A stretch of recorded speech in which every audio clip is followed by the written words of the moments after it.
Hi hello ನಮಸ್ತೆ welcome back to my YouTube channel. ಎಲ್ಲರೂ ಇದ್ರೆ ತುಂಬ ಚೆನ್ನಾಗಿದ್ದಾರೆ ಅನ್ಕೊಂಡು ಇವತ್ತಿನ ವೀಡಿಯೋ ಸ್ಟಾರ್ಟ್ ಮಾಡ್ತಾ ಇದ್ದೀನಿ. ಆದಷ್ಟು ಸಬ್ಸ್ಕ್ರೈಬ್ ಮಾಡ್ಕೊಂಡು ತುಂಬ ಜನಕ್ಕೆ ಶೇರ್ ಮಾಡಿ ಮತ್ತು ಸಪೋರ್ಟ್ ಮಾಡಿ. ಮತ್ತು ಏನಪ್ಪ ಅಂದರೆ ಎಲ್ಲರೂ ರಾಯರ ಅನುಗ್ರಹ ಪಡ್ಕೊಂಡು ಲೈಫಲ್ಲಿ ತುಂಬ ಚೆನ್ನಾಗಿರಿ, ಒಳ್ಳೆ ಕೆಲಸ ಮಾಡಿರಿ, ಒಳ್ಳೆಯವರಾಗಿರಿ, ಆದಷ್ಟು ಜನಕ್ಕೆ ಒಳ್ಳೆಯದನ್ನು ಹಂಚ್ರಿ. ಮತ್ತು ಅನ್ನದಾನ ಮತ್ತು ಆದಷ್ಟು ಕೈಲಾದಷ್ಟು ಎಲ್ಲರಿಗೂ ಸಹಾಯ ಮಾಡಿ. ದೇವ್ರು ಆದಷ್ಟು ಮೆಚ್ತಾನೆ, ಒಳ್ಳೆ ರೀತಿ ಇಡ್ತಾನೆ ಜೀವನದಾಗ ಅಂತ ಹೇಳ್ತಾ, ಏನಪ್ಪ ಅಂದರೆ ಇವತ್ತಿನ ವಿಷಯ ಏನಂದ್ರೆ ಇಬ್ಬರ ದಂಪತಿಗಳಿಗೆ ಜಸ್ಟ್ 2 ಹೆಣ್ಮಕ್ಳಾಗಿರ್ತಾವೆ. ಆದ್ರೆ ಅವ್ರ ಮನ್ಯಾಗ ಎಲ್ಲ ತುಂಬ ಜನಕ್ಕೆ ಬರೀ ಹೆಣ್ಮಕ್ಳು ಇರ್ತಾರಂತ. ಹಾಗಾಗಿ ಗಂಡು ಮಗುಗೆ ತುಂಬ ಹತ್ತರ್ತಿರ್ತಾರೆ ಅವರು, ಗಂಡು ಮಗು ಆಗ್ಲಂತ 2ನೇ ಮಗುಗನ.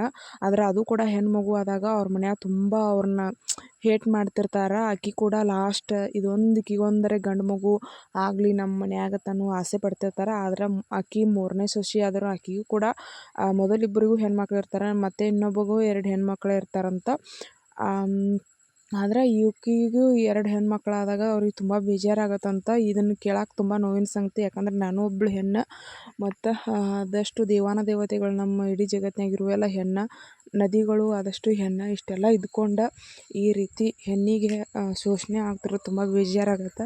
ಮತ್ತು ಇನ್ನೊಂದು ಏನಪ್ಪ ಅಂದ್ರೆ ಹೆಣ್ಣಿನ ಒಂದು ಏನಂದ್ರೆ ಅಸ್ತಿತ್ವನ ತುಂಬ ಹೀನಾಯವಾಗಿ ಇದನ್ನಾಗ್ಲಾತೈತಿ ಈಗಂತೂ. ಅದ್ರ ಬಗ್ಗೆ ಮಾತಾಡೋಕೆ ಆಗಂಗಿಲ್ಲ, ಅಷ್ಟೊಂದು ನೋವಾಕತಿ. ಸೊ ಹಾಗಾಗಿ ಇರಬೇಕಾದ್ರೆ ಈ ಟೈಮಲ್ಲಿ ಅವ್ರು ಹಿಂಗೆ ಮಾಡ್ತಿರ್ಬೇಕಾದ್ರೆ ಮನ್ಯಾಗ ಅವ್ರಿಗೆ ಹೆತ್ತವ್ರಿಗೆ ಏನೂ ಬೇಜಾರಿರಂಗಿಲ್ಲ, ತುಂಬ ಖುಷಿ ಇರುತ್ತೆ ಹೆಣ್ಮಕ್ಳು ಹುಟ್ಟಿದಕ್ಕೆ. ಆದ್ರೂ ಮನ್ಯಾಗಿನವರೆಲ್ಲ ತುಂಬ ಇದನ್ನು ಮಾಡ್ತಿರ್ತಾರೆ, ಅಯ್ಯೋ ಹೆಣ್ಣು ಅಂಥೇಳಿ. ಸೊ ಹಂಗಿರ್ಬೇಕಾದ್ರೆ ಅವರು ತುಂಬ ನೋವು ಪಡ್ತಿರ್ತಾರೆ.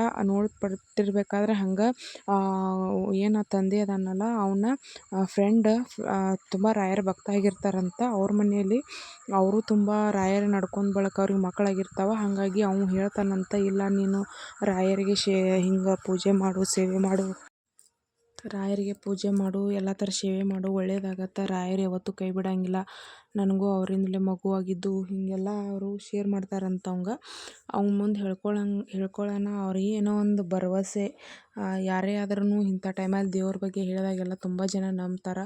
ಅದು ಮೂಢನಂಬಿಕೆನೇ ಆಗಿರ್ಬೋದು, ಸತ್ಯನೂ ಆಗಿರ್ಬೋದು, ಎಲ್ಲವನ್ನೂ ನಂಬ್ತಾರೆ. ಹಂಗಿರ್ಬೇಕಾದ್ರೆ ಅವನು ಆಯಿತು ನೋಡೋಣ, ಏನಾದರೂ ಆಗಲಿ, ಮುಂದಿನ ಇನ್ನೊಂದು ಮಗು ಎಲ್ಲರೂ ಮನೆಯಲ್ಲಿ ಇದನ್ನು ಮಾಡ್ತಿದ್ದಾರೆ, ಇರೋ ಲೆಕ್ಕ ಯಾವ್ದು ಹುಟ್ಟುತ್ತಾ ಅದರಲ್ಲೂ ಗಂಡು ಹುಟ್ಟಿದರೆ ಇಡೀ ಮನೆಯೇ ಖುಷಿ ಪಡ್ತೈತಿ, ಇಲ್ಲಾಂದ್ರೆ ಮತ್ತೆ ಏನು ಬೇಜಾರಾಗತ್ತೆ ಅಷ್ಟೇ ಅಂತ ಅಂದ್ಕೊಂಡು ಆವಾಗ ರಾಯರಿಗೆ ಪೂಜೆ ಮಾಡ್ತಾರಂತ, ಸೇವೆ ಮಾಡ್ತಾರಂತ.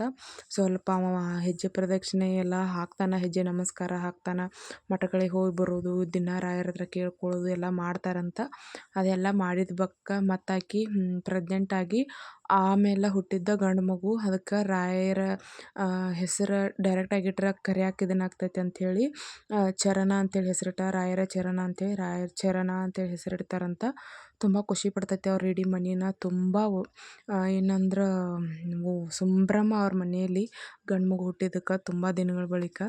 ಹಾಗಾಗಿ ಇದನ್ನೆಲ್ಲ ಹಿಂಗೆ ಹೇಳ್ಕೊತಿರ್ಬೇಕಾದ್ರೆ ಅವ್ರ ಮನಸ್ಸು ಎಷ್ಟೊಂದು ಇದನ್ನು ಪಟ್ಟಿರ್ತೈತಿ. ನಿಜವಾಗ್ಲೂ ತುಂಬ ಸರಿ ಬೇಜಾರಾಗುತ್ತೆ, ಖುಷಿನೂ ಆಗುತ್ತೆ. ರಾಯರ ಬಗ್ಗೆ ಎಷ್ಟು ಹೇಳಿದ್ರು ಸಾಲದು. ರಾಯರ ಮಹಿಮೆನ ಅಂತ, ಅದು ಏನೇ ಕಷ್ಟ ಇರಲಿ, ಏನೇ ದುಃಖ ಇರಲಿ, ಎಲ್ಲರೂ ರಾಯರನ್ನ ನಂಬ್ರಿ, ಯಾರಿಗೂ ಮೋಸ ಆಗಂಗಿಲ್ಲ, ನಂಬಿಕೆಟ್ಟವ್ರಿಲ್ಲ. ರಾಯರು ಒಳ್ಳೆಯದನ್ನು ಮಾಡ್ತಾರೆ, ಒಳ್ಳೆಯದಾಗಲಿ, ಎಲ್ರಿಗೂ ಒಳ್ಳೆಯದನ್ನು ಬಯಸೋಣ, ಒಳ್ಳೆಯವರಾಗಿರೋಣ, ಒಳ್ಳೆ ರೀತಿ ಹೋಗೋಣ ಅಷ್ಟೇ. Thank you so much all. ಆದಷ್ಟು ಒಳ್ಳೆಯದಾಗಲಿ ರಾಯರಿಂದ ನಿಮಗೂ.